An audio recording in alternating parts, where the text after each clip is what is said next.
Coming up, vision everywhere, but does it work? You're listening to Double Time, your daily accessible technology show. Now, here's your hosts, Stephen Scott and Shaun Priest. Vision everywhere. But does it work? But what no, can not you for me. see? Yeah, it is ridiculous. The amount of apps that are coming out now and features coming out with vision in them. So Copilot has announced vision as well. We saw a little bit of it at that event last week. And, of course, Google Gemini now has vision. I managed to get it working. I managed to get an Android phone working. Well done, you. You are a hero. I am a hero. Yeah, do you know what? It's all right. You know, when you say you managed to get it working, you know, I tried Gemini Live Video when it first released a good while ago now. What are you talking about? You managed to get it working? Well, I got it working on the Samsung S25, which I now have in my hand. It's honestly, I really like this phone. I'm really, really liking this phone. Android, it's the future. It's the future. And so it was interesting. I actually used it today. This might surprise you. I used it today to do a task that I would have probably used Be My Eyes or Aira for. Oh, okay. Can we guess? Oh, I don't want to. That's boring. What did you do? This would take a long time, I think, for you to work out. All right, no, I'm going to take a guess. Okay, go. Was it anything to do with your breakfast? Nope. Okay, I give up. No Next. food items. No, so on my desk behind me, for those of you who are watching on YouTube, you might be able to see this over my shoulder. I have a VoIP phone. Remember those? The VoIP phones, VoIP, VoiceOver IP. So basically like a traditional, landline type phone, but instead of connecting to a landline, it connects to the internet and you can make your calls. And I use that for various things in my job. And the problem is that the phone itself, as you may expect, is not particularly accessible. And so, isn't it just buttons? Well, yes, it is. It's a traditional phone, but of course, these phones have got like menu systems in them, and they've got capabilities to get voicemails and redirects. So they're for businesses, right? So you can I could transfer a call to you. Not that I ever would, because that would be an utter waste of time. Shaun Priest is unavailable. I want a VoIP phone. Why have you got one and I haven't? Because you would never use it. Listen.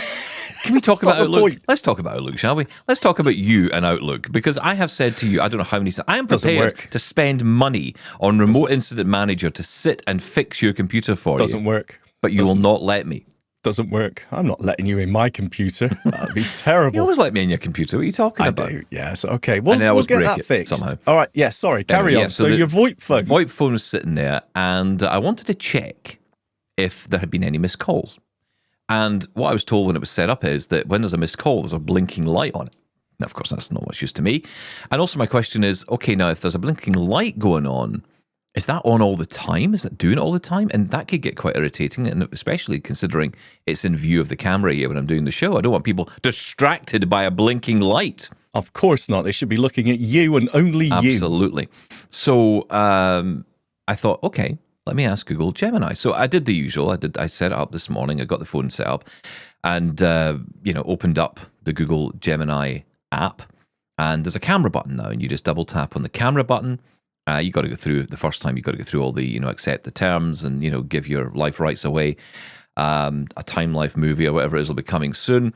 And, then once that's done, you're into the live mode, and it says you're now entering live mode, and you can then have a conversation based on what the camera can see. Now, I haven't tried it on the phone itself. I haven't gone that far yet, but certainly what the camera can see is what I was interested in today. Because you're right, we've tried this before in different ways.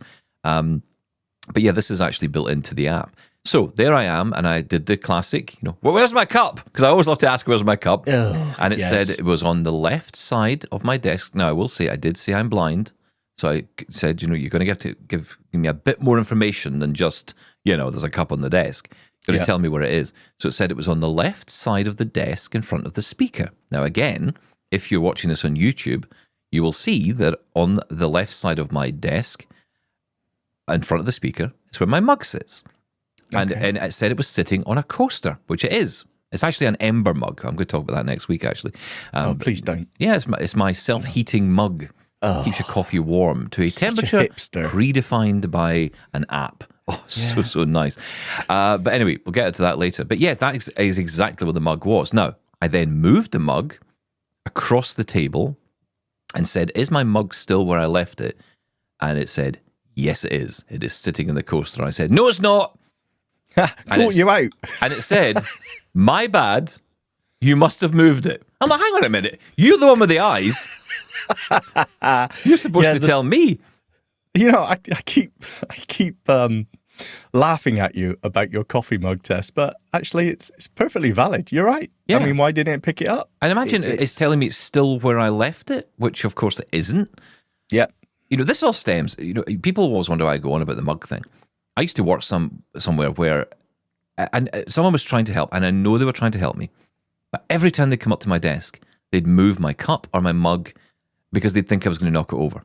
Yes. And yes. what happened? I knocked it over every single time because I didn't know where it was, so I would swipe it. I'd usually move my hand to the left of the desk. I'd put it in front of me, usually in the middle between, you know, of the top of my keyboard. I'd put it there so I'd kind of know where it was. And then someone would move it from there thinking, oh, he's going to knock that over. I'd then put my hand over to the left and swipe it right off the table. Yeah. Yep. And I'm like, People being please helpful. stop doing this. I lost so many good mugs. But Okay, anyway, so so still that's the where that same. started. So that was fine. So, okay, it's not, this is the problem. It's not live video in that sense. If it was, it would be able to know that. This may come in time. But here's the bit. So normally, in a situation with the VoIP phone, for example, I would want to call up Aira. I'd want to call up Be My Eyes. I'd want someone to be able to see and tell me, okay, so what's actually going on? Because there's a display on this phone, and I have no idea what it says. And I'm thinking, it's not only do I not know what it says, I don't know what it might be telling me to do in order to clear whatever message is on there. I've got no idea. So I asked Gemini, are there any notifications on this phone? Is there any blinking lights got on it?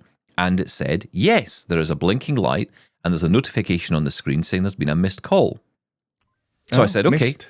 Yeah. Lazy. Yeah. Yeah, that's right. Yeah. So then I said, okay, how do I clear that notification? And it said, you will want to press the OK button. And I'm like, okay, again, I'm blind, no idea what these buttons are on this device. There are lots of buttons on it. Can you direct me to where this OK button is? And it said, to the right of the T9 keypad, there is a circular button, a circular set of cursor buttons. And in the middle of that is the OK button. So I pressed that button, found it, pressed it, and I said, has that notification cleared? It said, the notification has cleared and the light has stopped blinking. Now, that's an Aira call saved right there. Yep. And it actually even knew, it even told me the make and model of the phone itself. It said, based on a year link or whatever it's called, and it gave me the model number. So whether it looked that up, whether that information was coming from, you know, Vision, or whether it's coming from, you know, online Written check. on the device itself, or written on it, yeah, who knows? Yeah. But do you know what? That actually was impressive. That was like, yeah, okay, that's something I would perhaps use this for in this way. So yeah, I was kind of impressed by that. Oh, it's still a very, very, very, very useful tool. It's a very, very, very, very, very, very, very useful tool. It is. I mean, it almost sounds like we're being dismissive, but that's because we're seeing. No, I'm not being dismissive. I'm kind of surprised actually that worked. Yeah, I know, but with the coffee mug thing, you think, well, I mean, that's not very good, right? It's not constantly monitoring and keeping an eye out, which is obviously in our use case, that's what we want. But there are cases like you just exampled there, which are perfect. And I mentioned before, you know, looking through the wardrobe, trying to find a specific T-shirt or something. It works really, really well. So yeah, this is the future. This live video is the future. So I just hope it evolves to meet those other navigation needs. Yeah, It's got to, sure. I think it will, but I think we shouldn't really look at that as a. I think that's something way down the line. Let's be honest about it. Wait. Well, look, even a year down the line, if you said to me, okay, things have improved so much, I'm going to rely on this, I don't even think then I would rely on it. You know what I mean? I don't know if I'm ready to trust, for navigational purposes, that kind of AI yet. Now, we say this, of course, and you've got guidance coming along, but then it's slightly different because it's not entirely built on AI. It's built on robotics, it's built on sensors, so there's more going on than just AI. It's when you're just relying on that information, you know, based on a camera or based on a text input string or whatever it might be, That's when I'm a bit nervous about it, because right now it is getting a lot wrong. Yeah, well, again, that's the sort of Achilles heel of AI, is its general, the wideness of its data set. Yeah. Something like, if you're building something to detect just obstacles, then it's going to be far better at that than trying to, okay, this is the entire world, tell me what's in front of me. But look, slightly different. I'll tell you what excites me, right? So I have my CD collection, and I know you always bemoan my CD collection. Yes. But I have thought long and hard about this. Okay, so do I want to buy enough Aira minutes to sit there with an Aira agent to go through every single CD, decide what, I'm going to be ripping, what I'm not going to be ripping, create, my pile of CDs I'm going to bring downstairs. Mm-hmm. Do I do that with a Be My Eyes volunteer? Would they have time for that? Would I want to? I know they all want to help, and I get it and I understand that, but there's still that mental block of, I really don't want to waste someone's time. I don't want to inconvenience people. Yeah. And that's just a mental I know that it's ridiculous, and I know everyone who says, if I tell Mike Buckley this, he always says to me, the volunteers want to hear from you. They want to talk, and I get it. They do. But there's still a block. Be My AI is an option, of course. But then you'd have to take a picture of every one, you'd query it, that takes some time. This live video option, I mean, I could now sit upstairs in my loft, go up to my loft and just sit there, with all my CDs, and take as long as I want. Assuming there's no time limit. I imagine that maybe there's a time limit on this, I don't know. That's what I was just going to ask. When it was first unveiled in experimental mode, there was a time limit, a few minutes. And that's interesting. You would have to restart it. So I wonder what it is with this now. I mean, just to be able to say, what's this CD? Okay. And get through the task quickly, right? Be efficient with these tasks. Yeah. I think this is where I get quite excited. Clothing. It's funny, right? Again, these AI is kind of opening up things that we would never have perhaps considered thinking about too much before. Now, I know lots of people are into their fashion, lots of blind people are into their fashion, but there's lots that aren't. And I'm one of them. And it was partly because, if I'm honest, I didn't really want a lot of confusion. I wanted to make sure my clothes were, like, let's say, you're going out, you want to make sure you look okay. So you want to make sure that all the T-shirts are usually the same color. The jeans are all the same color. Yeah, exactly. You kind of know what works, right? You've got your kind of set, right? Yeah. You've got your matching set for whatever it is. Oh. And then you just duplicate that. It's like the Steve Jobs approach, right? Black turtleneck and a pair of jeans, and that's just it. Buy 10 pairs of everything. 10 pairs of everything. Yeah. And that's kind of what I do. But with AI, it kind of opens up the chance for me to go into a store and imagine with live video walking around and saying, tell me about this shirt. With this shirt, do you think go with these jeans? That's the stuff that you do hear talked about more in the mainstream, right? But for us, that's actually really important information, because it might say, well, maybe I would go for a darker shade of this or a darker shirt or whatever. And that kind of information could be really useful. Again, a lot of it's subjective. I understand that. Yeah, exactly. But I think it kind of opens up, it opened up photography for us. It opened up analyzing our images. I mean, we'd never have talked about pictures before.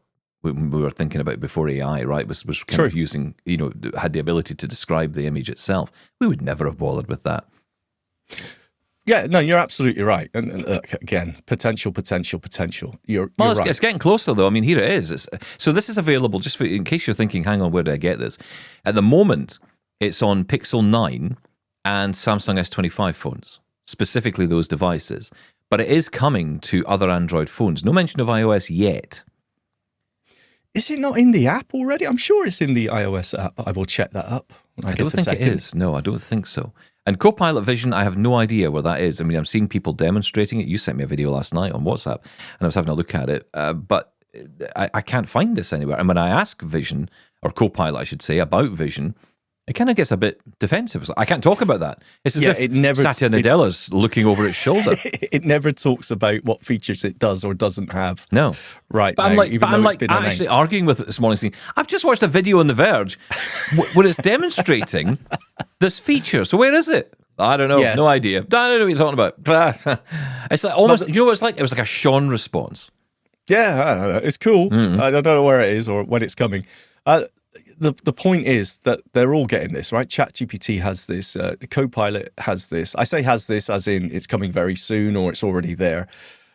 Gemini obviously has this, and they're all very similar. There's no outstanding feature that one has when it comes to vision capabilities above another one. No. So, we've got a lot of choice, or will have very soon a lot of choice. I'm interested. you're using the Gemini app on your Android phone there. Yeah. Is it actually part of the voice assistant instead of the Google Assistant on there, or the Bixby Assistant? Can you have just Gemini running as the voice assistant? And if you can that, in that form, use Vision? No, I don't think so. You have to go into the Gemini app.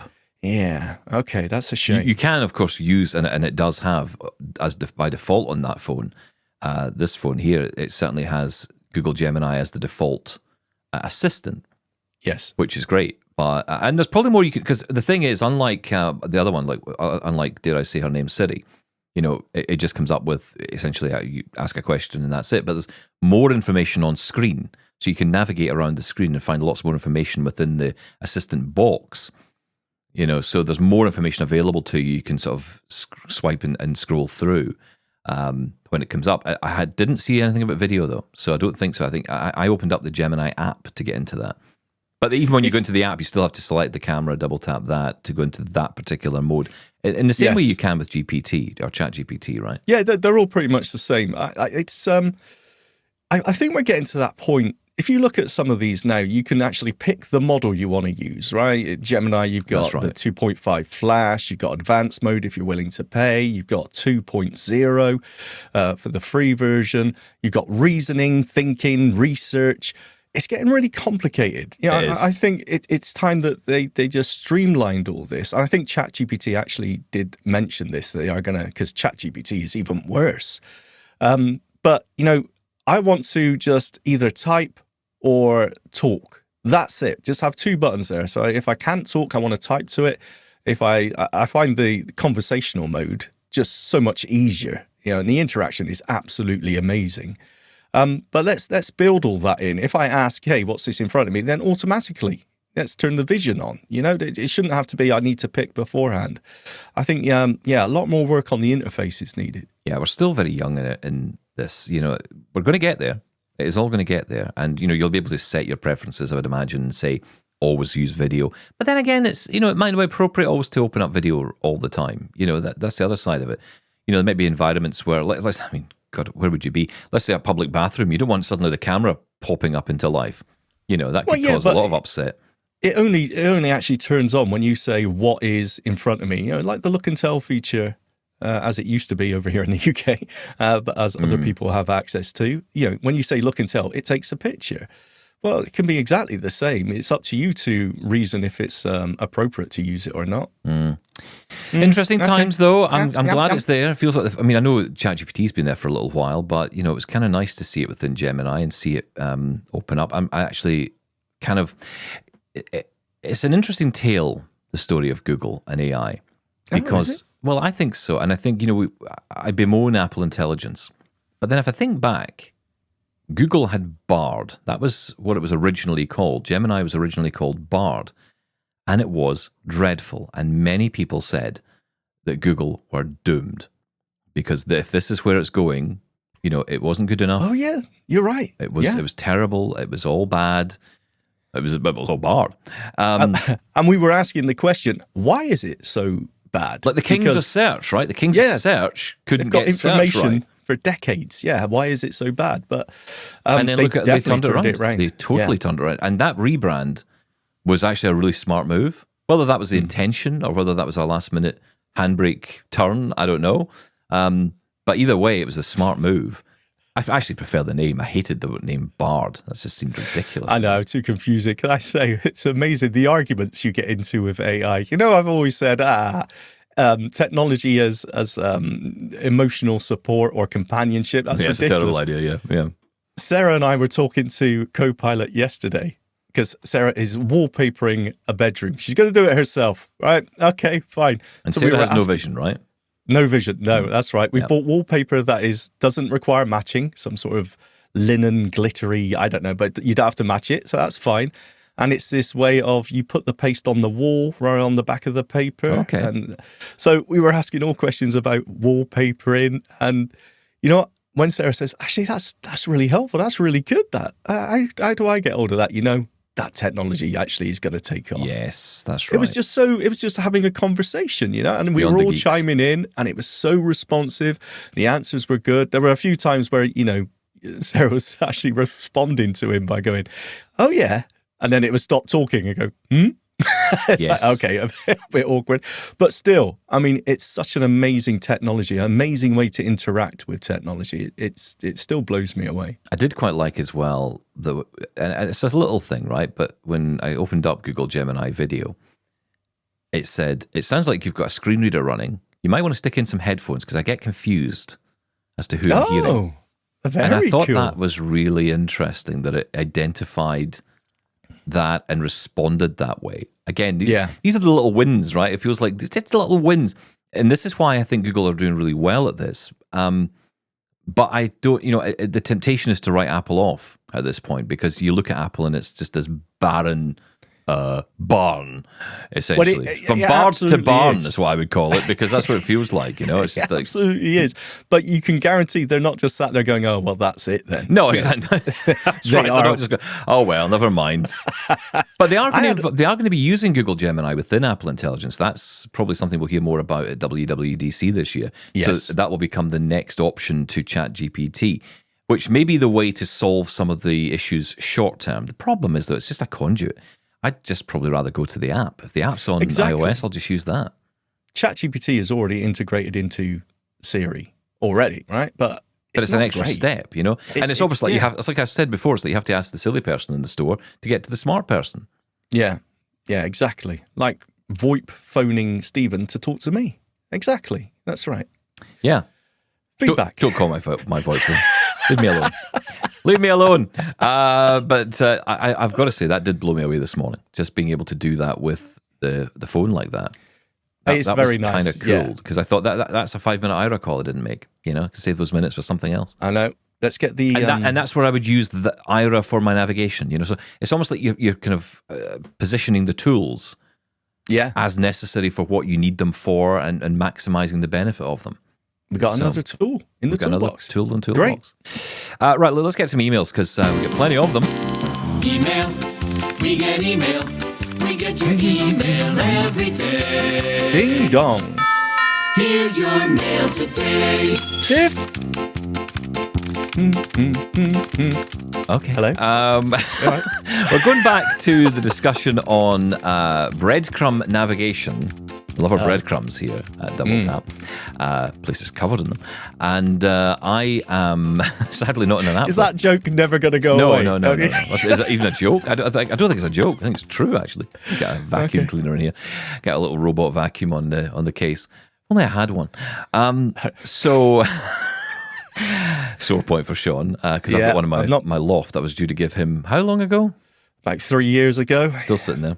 Yeah. I'm still convinced that I think it would still been quicker if I just set it off by itself. Charged it up and just let it go. Find Shaun in Manchester. Find Shaun, boy. Go on, go find him. Wouldn't that be great? Wouldn't that be a great like Double Tap documentary? The story of... someone did that. I can't remember what tech company sent out that robot and, expected society to look after it and send it on its way. And it ended up trashed and, basically murdered in a ditch. It was left in a lake, wasn't it? Yes, Upside down in a lake, beaten up, senseless. It was We're all ridiculous. doomed. This is why you've got to be careful. I will say be nice to the robots, because when they get hold of things, we are finished. But anyway, yes, speaking of breadcrumb navigation, which a lot of you have been interested in, and we've had some great calls on yesterday. Negative Julian, of course, wrote in, and also Tom in Colorado did as well, with some great ideas yesterday. But following up on that, here's Aaron. Hi, Stephen, Shaun, and of course, Laura.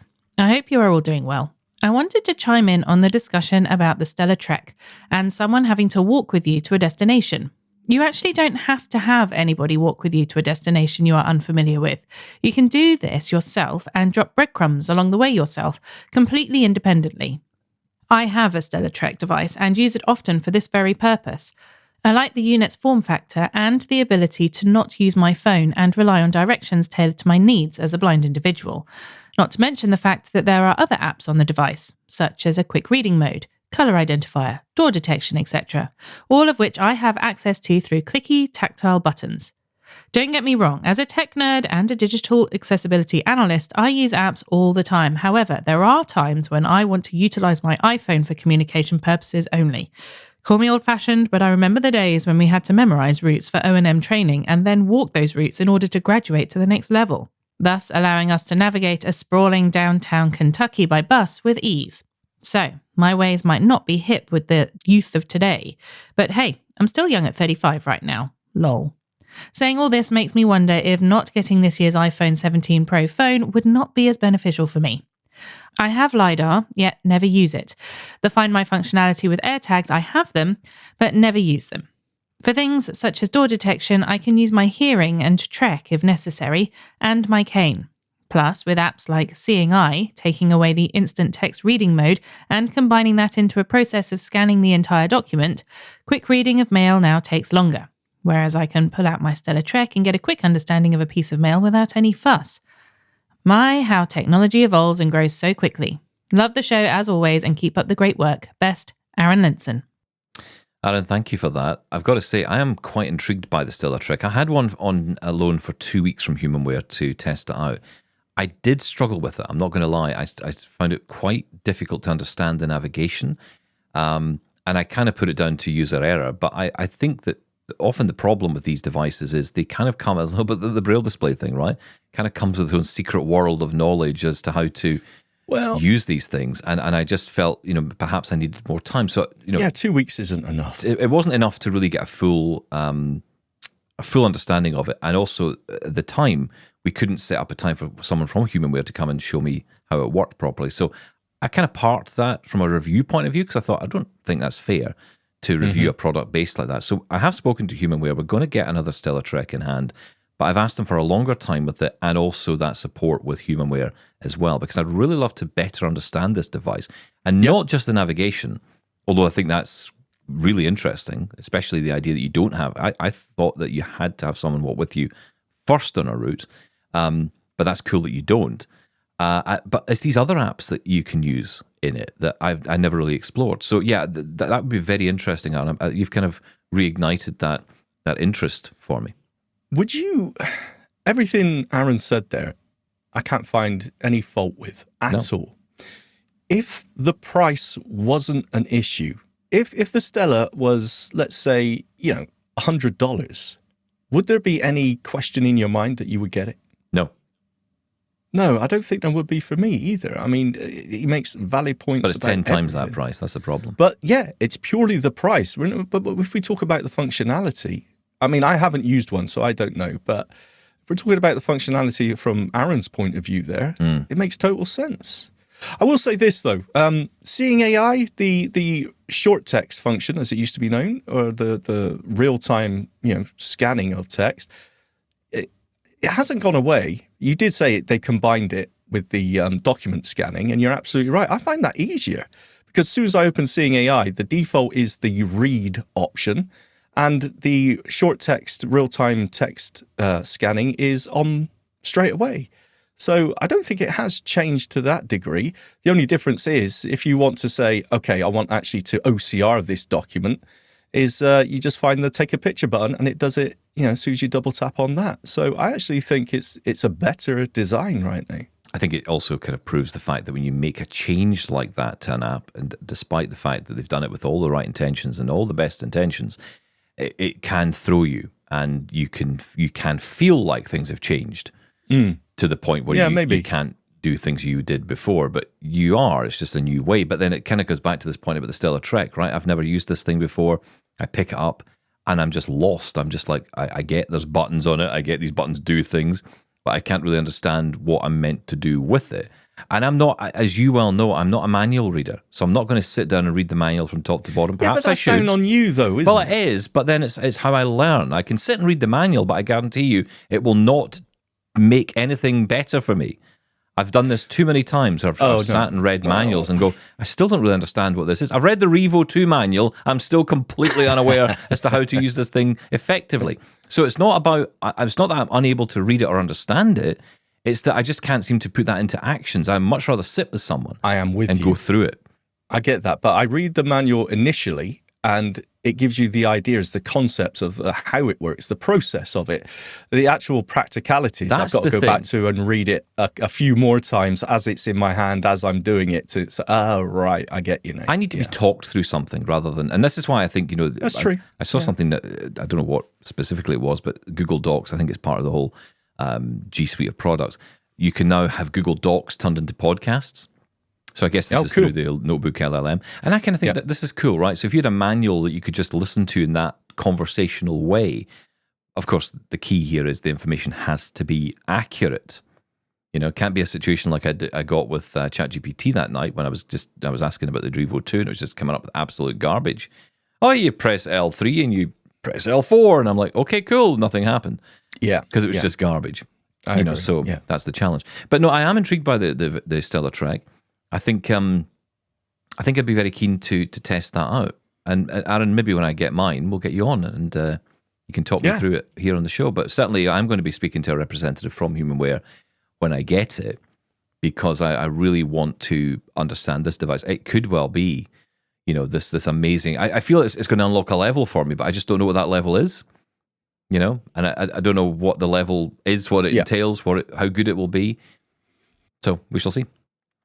I think, look, let's be honest, right? What? I tend to think when it comes to these devices, I don't know about you, do you not think to yourself, yeah, but my smartphone's going to have a better camera, or it's going to be quicker at responding? You wouldn't think that the Stellar Trek, and it's just a mindset thing, but you wouldn't think, oh, that device is going to do this just as well as my phone would. Do you know what I mean? There's this, no, absolutely. It's the old, I can do that on my smartphone, so why bother? And the smartphone feels newer and, it's got more. Yeah, but when it comes to stuff in it. GPS, there is a difference. We're talking about, the key thing with GPS is getting that strong signal, satellite signal, so it knows exactly where you are. Now, I would expect a device such as the Stellar to have better GPS signal than my smartphone. So I would expect a difference there, and would be the reason for me to get one of these. But does it? I mean, we need to compare it. I honestly don't know. Yeah, I'm looking forward to trying it. Aaron, thank you for the message. Let's hear from Brian. Hi, Stephen and Shaun. Just wanted to drop a line real quick and say a huge thanks for reading Kurt's letter last week. I'll send something later with more thoughts on virtual training, getting to people early and such, but right now what I have is about a book long, and I know your inboxes are already jam-packed. In reference to Friday's show, yes, the TTS clip that I sent was produced rather than screen reader generated. I used listenlater.net to do this, but now I would use 11 Labs. I say this after using them for a couple of months on a new project, which I'll start sharing in the near future. This new project has been an absolute joy to work on, but also sucked up any and all of my available time.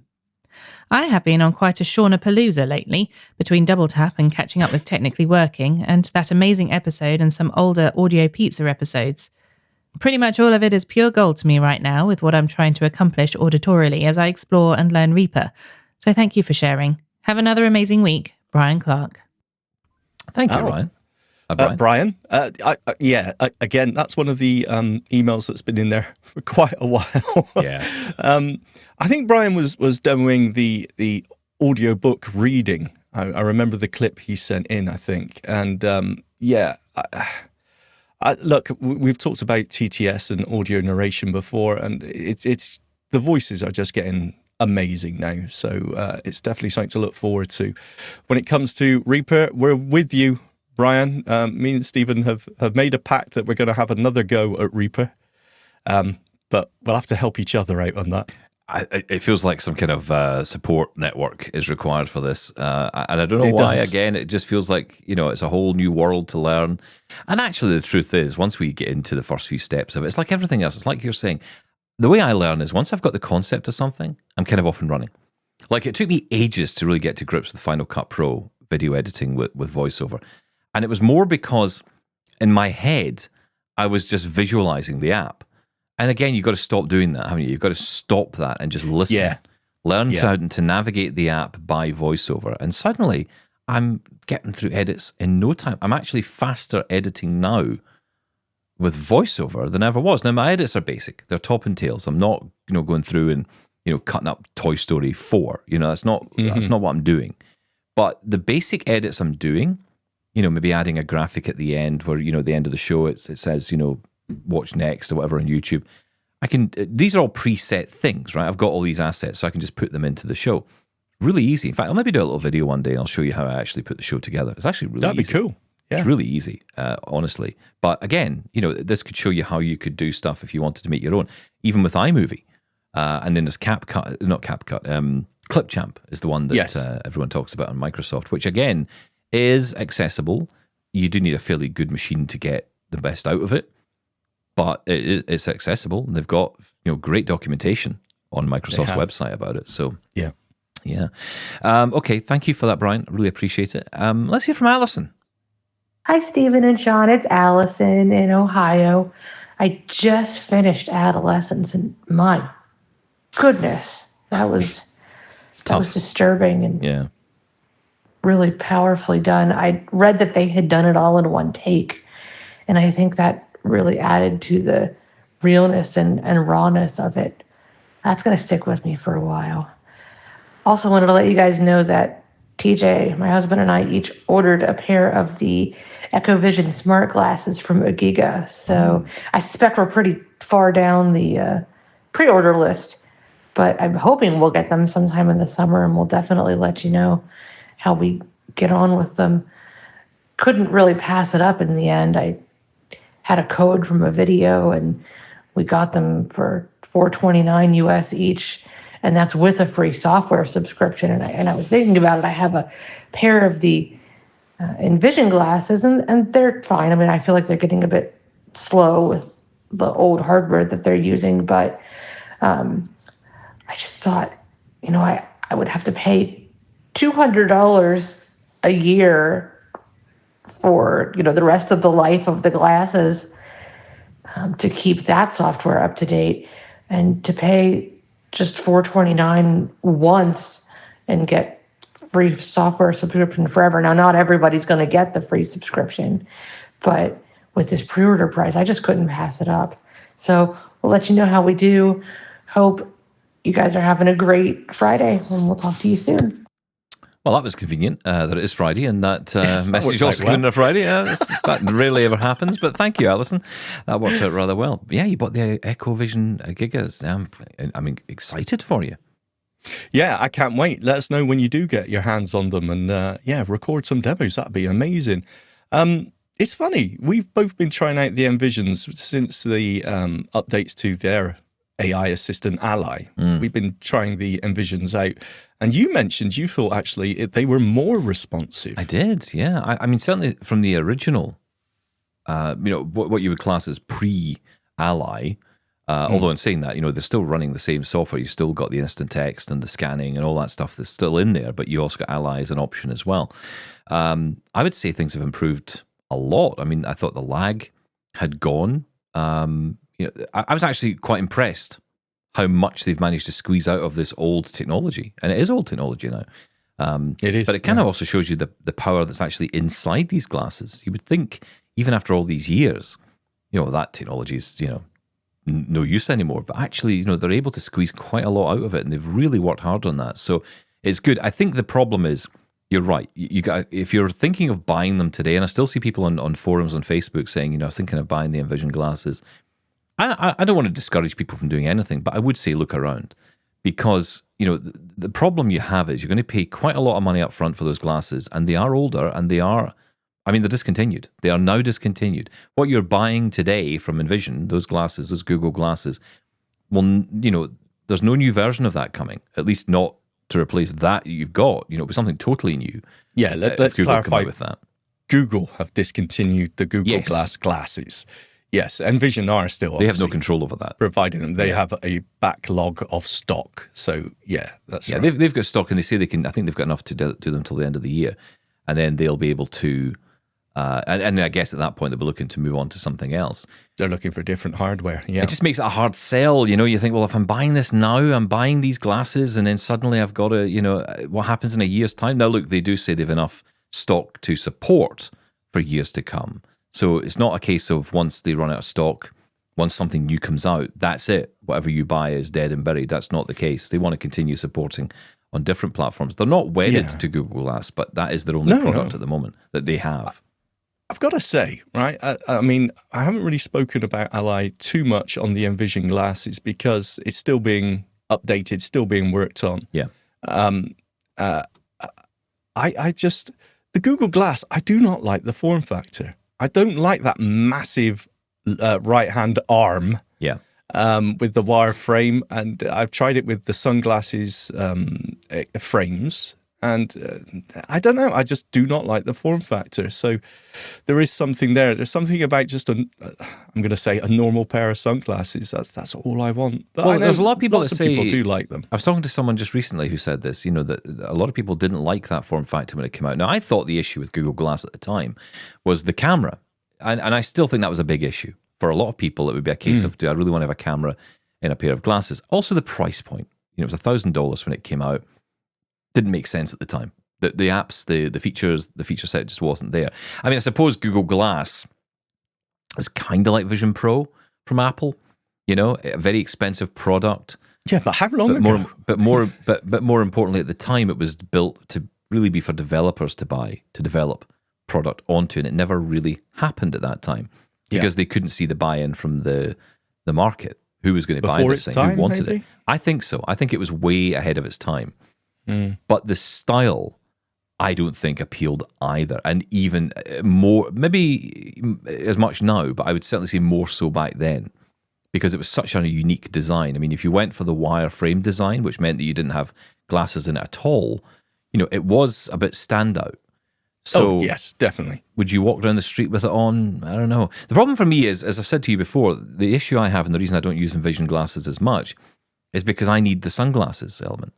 And for me, the sunglasses just didn't really fit well on my face, and there was only one option. So I didn't really enjoy that experience from the sunglasses point of view.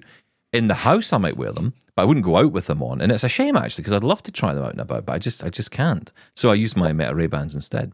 I took the wireframe bit off and changed it to what I thought was sunglasses frames. And I put them on and I asked my daughter, how do I look? And she was just laughing her head off. She said I look like Bricktop out of the film Snatch. Wow. Just big, chunky black frame glasses. They were actually clear lensed. They weren't sunglasses. Oh, I see. Right, okay. They just didn't sit very comfortably on my face. Where's but, Wally? Yeah, very, yeah, very much so. There he is. Yeah, Yeah. I don't know what's the new hardware going to be. It makes me more intrigued now, especially what's going on with Gemini, as you just mentioned. And Google, they discontinued the Google Glasses, the Enterprise Edition, a while ago. Is something new coming? Oh, it's got to be. I mean, look, they've got to be. And we know the only company that's kind of alluded to anything is Samsung. Yes. They alluded to it at their event, actually announcing the S25, and they talked about glasses, and they talked about headsets, and they talked about all this. And so you can kind of tell something is coming down the line. When that will be, and I hate to say it because I don't like bringing up politics. I know people don't want to hear about it, but the truth is that there's a trade war that's just begun, and is it? yeah, you check the that. news out. It's interesting, and that is going to have a massive impact on the sales of these products. We're going to probably end up in the same kind of position. The mainstream tech is going to end up in the same position as assistive tech. Getting product out quickly and affordably is going to be the challenge. So kind of worry long term about that and where that's going to go. But time will tell. What was it they said? $3,500 is now the price for a new iPhone, apparently. I don't even want to think about if the tit for tat tariff war still carries on. It could be triple that by the end of the week. Yeah, Who knows? so Apple apparently flew in 5 planefuls. Cargo planes. Yeah. Not like regular passenger planes. Here, hold all these boxes, will you? Yes, can iPhone him through me for me? I'm just trying to get home from my holiday. Hold all these Apple boxes. Don't steal any. They filled up 5 cargo planes full of iPhones to get them out of China and into the US, so they were prepared for what was coming. That says when companies like that are kind of stockpiling, I think I have to say, whenever anybody uses the word stockpiling, people get nervous. It's never always a word which makes people a little bit antsy. There's never a positive spin to stockpiling or panic buying. No, I said to him last night, should we be that's not good. getting water bottles in? Should we be going to Costco and finding tins of beans and putting them in cupboards. I'd be the worst survivalist because I would last a week. I'd eat everything in the survival cupboard. That's the problem. I would not last a week. I remember what happened during COVID. I went to Costco on like the first. I think we kind of sensed it was going to be a week or two before the country locked down. Which is ridiculous when you actually think about that, right? It's like the virus is just going to wait until we lock the country down, and then it'll continue its rampage. It'll be like, right, okay, we'll let you get your shopping done, and then once you've got all your water, is everybody in? Everyone locked up? Okay, now go. But yeah, so off we went. I filled the house up with water bottles, and because I didn't know what was going to happen, right? I had no idea what was coming down the line, and I must have munched through the Mars bars that I bought in like a week. That's a disgrace. So, Mars bars, the essential survivalist snack. Survive any nuclear winter with a box of 48 Mars bars, except in this house. It lasted a week. Dear. I know, that would be terrible. God. Thank you, Alison. Going back to the email. Oh, yeah. Sorry, Alison. Let's hear from Dave. Hi, Double Tappers. Is there a website I could upload videos or send YouTube links to that describes videos like PickyBot does? I have a Blindshell Classic 2 phone that I love using, but I can't access PickyBot with it. I would love to be able to share to a website a video that's been emailed to me or a link to a YouTube video that I'd like to have described for me. Thanks for all the excellent work you're doing for the blind and low vision community. Dave from Elmira, Ontario. Oh, Dave, how you doing? Thanks, Dave. This was Dave who was looking for the information on the navigation Kicked app. off the breadcrumb. You're Mr. Breadcrumb. Yes, that's right. Is there? Now, has PickyBot not got a website where you could do this? Well, I honestly don't know. I was thinking about, you mentioned Blindshell, and I'm thinking Seeing AI is on and can be on the Blindshell Classic, right? And Seeing AI has that option, but does it have it within the Seeing AI app on Blindshell? That might be worth checking out. We do not know. I can't think of PickyBot is the only service I know that does audio description in that way, as Stephen mentioned. Seeing AI. Okay, yes. All right, yes, and Seeing AI. But I don't know of any other website that you can do that with. So we're going to have to throw this out to our listeners if they know of any other way to do it. I can't think of a website, no. Yeah, we'll put it out. Strange, right? When you think about it, it makes total sense. Why not? There's like 1,000 websites where you can type in a YouTube URL and get an MP3 or the audio off it or whatever else. So why not an audio description? It makes total sense. Okay. Look, we'll put it out there, Dave, as always. You always come up with very interesting questions. So, let's put it out to people, see what they say. Let's go to an email from Jim. Hello, this is Jim in North Georgia, and I have the Wayfair Meta Smart Glasses.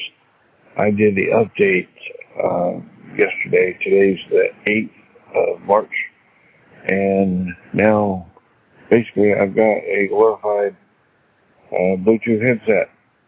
I can ask Meta what time it is, but anything else, it gives me the sound indication that it heard me, then the thinking music, and then the sound telling it failed. Not sure what to do next. I've gone to Facebook and joined a couple groups and asked the question, but right now I've got a very expensive Bluetooth headset with sunglasses. So I hope someone out there has a good idea of what to do next. I hate to repair and uninstall and all that because it's a lot harder to repair the glasses to the phone and do all that all over again. If anyone has any ideas, I appreciate it. Thanks. Have a good day. Yeah, thank you, Jim. I appreciate the message. So challenges there with his Meta Ray-Ban glasses and not listening. I've had that myself. It tends to rectify itself after a while. Me too. You know, either I turn it off or on, or I leave it a few minutes. I mean, there was a classic the other day, actually. I was trying to call you on WhatsApp, and I said, call Shaun Priest on WhatsApp, and it said, do you want to do this? I'm like, yes. And it did nothing. And it didn't bother. Didn't do nothing. And then every time I tried to speak to it after that, I get nothing. Absolutely nothing out of it. Tried asking the time, tried asking stuff, nothing. And so it would make the sound, like you're saying, Jim, it made the sound, but nothing actually happened. And it was only like, I just gave up on it at that point. I didn't switch them off or anything. I just left it. And then when I was walking back from where I was going and I tried to ask the time again, it was fine. So I hate to say it, Jim, but if you're having that problem all the time, I think you know what I'm going to say. I think you're going to have to reset them. Something's clearly not connecting somewhere. Maybe check in the app and make sure that all the permissions are granted and everything's set up as you think it should be. Maybe just go through because the problem is they update the app all the time. So maybe something's changed or our permission's been changed. It might be worth checking that first if you don't want to repair. Yeah, go to your Bluetooth settings and double tap on the glasses and make sure all the options in there are ticked. That's the first thing I would try. Well, actually, the first thing I would try is turning them off and on again. With all technology, that is the cure-all. And I had the same problem just the other day. Absolutely the same. It makes I'm going off to try and process your request, and then, it couldn't hear me. It didn't. Okay, fine. I want donk. That's what I want. I want donk. Donk. Sorry, we all want donk. I turned them off, turned them back on again, and then it worked. But yeah, I will say it does seem like they're getting a little bit more glitchy recently, and I don't know if that's down to the app. But sadly, if you do get it constantly, you've got to try repairing it, resetting, and setting them up again. I'm sorry. Yeah. Do you know what? Maybe even just turn Bluetooth off and on in your phone first. Sometimes that can... Because I find sometimes with certain devices, if I don't do that, the Bluetooth device just doesn't work the same way. Sometimes, it depends what it is, but sometimes like keyboards or, speakers or whatever, they just don't... Now, obviously, when you do that, you've got to be careful. You're doing it on the phone, if you're... and you probably will be. I'm classic at doing this. I turn Bluetooth off on my computer all the time and then think, nothing works anymore because I've just turned Bluetooth off. I try to find a cable to connect to the thing. So, obviously make sure you're doing it on the phone. But yeah, maybe just a switch on and off. Reset the phone, restart the phone. You got to kind of think of everything. The phone. No, reset the phone, no. But, just restart the phone because, again, sometimes there are these glitches along the way. It's as if they call it the handshake, don't they, where the devices connect. Yes. And sometimes that handshake, it's like 3 fingers and 2 fingers, it just doesn't all connect together very well. Yeah, and obviously check you've got a good internet connection. The reason it's telling you the time without a problem is because it does that on device. I did not know that, because sometimes when it's not even, I haven't got the phone on, I can put the glasses on, I can ask it the time, and it does it. That's good. So there is some on-device processing there. So yeah, it's obviously the connection between that and the phone that's the issue here. I think we've got time for one more. We'll see if we can cram this in. Charles. Hi, everybody. It's Charles here. I only have one comment to say after listening to that interview with Angela Bonfanti. Fantastic interview, by the way. What amazing work they're doing at CNIB. I only have one comment.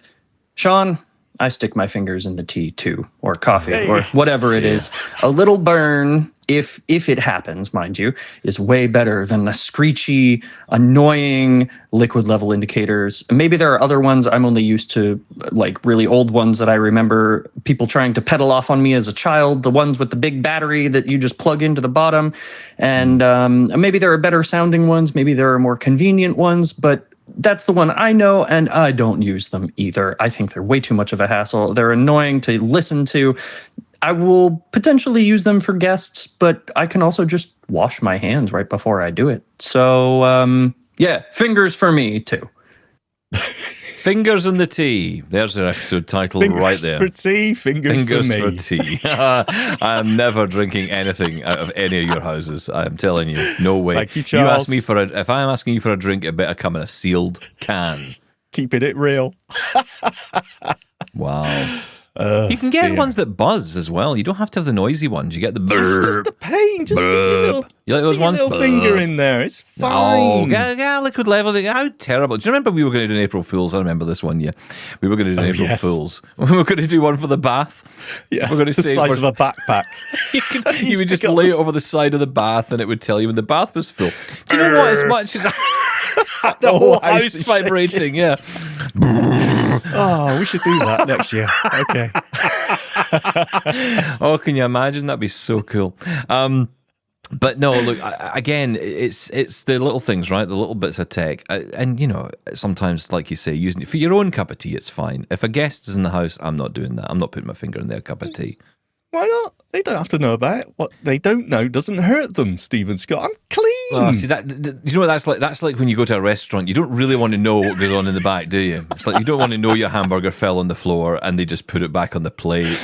It's boiling water. It sterilizes your finger as you dip it in, so it's fine. Is that how it works, is it? Yes, probably not. Is this why you're having issues with Braille reading? Yeah, it could be. Because it's funny, it sounds silly, right? But I stopped doing it when I started reading Braille because I thought I'm going to destroy the sensitivity of my fingers by doing this. That's funny. I take things out of the oven all the time just by like my fingertips, and the kids always go, "What are you doing?" I said, "I can't feel with oven gloves on," so I sort of, pass it from one fingertip to the other and get it. You may be right. We need some cooking tips, don't we? We really do. We do. Yes, you certainly do. Listen, that's about it from us today. Thank you for all your emails. On Monday, we're going to be joined by Tim Dixon, good friend of the show. He's bought himself one of those Plod AI Note devices. Ooh. So he can take notes on the move. He can also make calls and record the conversation, and also record notes from the conversation, get AI summaries and all that. But how accessible is it? That's the question. So Tim's going to join us on Monday to talk about that. And of course, we'll get into more of your feedback as well. And guess who else is on the show next week, Shaun? Is it me? You'll be there, yes. But guess who else? Who? We're going to be joined by Orcam. Remember them? No. Are they talking to us? They're talking to us again. Well, let's see. Let's see how the conversation goes. Okay. Orcam join us on Tuesday's show. So look out for that next week. But plenty more conversations to come, and of course your feedback as well. For now though, have a great weekend everyone. We'll catch you on Monday. Thank you. Bye-bye.